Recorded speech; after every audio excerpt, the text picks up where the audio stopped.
Michel, chef d'entreprise, est appelé d'urgence au milieu de la nuit. Son entreprise est en flammes. Il se rend immédiatement sur les lieux. L'incendie ravage le local de production et une partie des bureaux. Les pompiers font leur maximum. Heureusement, pas de blessés. C'est la seule bonne nouvelle, car pour le reste, c'est l'entreprise familiale qui est en feu.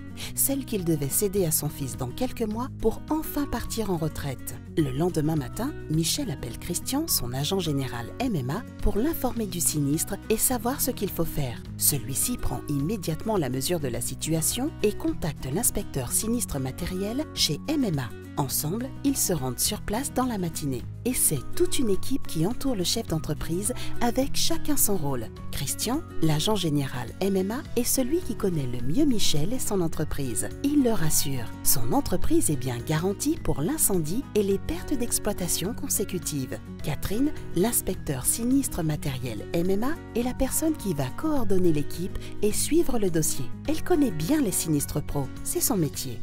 Plusieurs experts sont aussi dépêchés, chacun spécialisé dans son domaine pour évaluer les dégâts, le préjudice financier et le temps nécessaire à la remise en état de l'entreprise.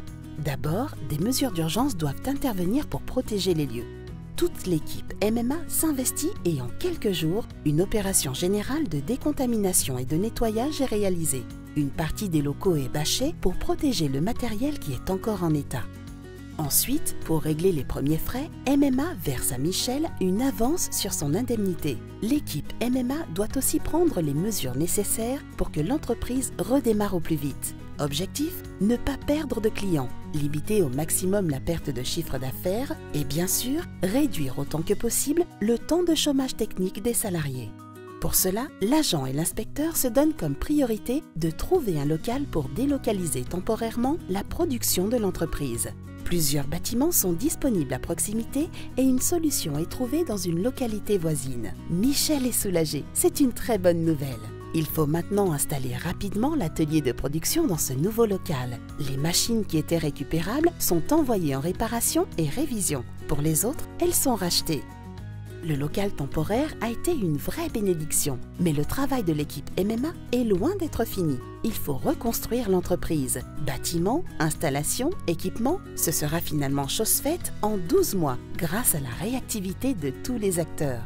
Michel pourra bien transmettre son entreprise comme prévu à son fils, d'autant que maintenant, elle répond à toutes les normes de sécurité, dans des locaux neufs et modernisés. Le sinistre a été une épreuve difficile, mais il a aussi montré qu'être assuré chez MMA, c'est être bien accompagné en cas de coup dur.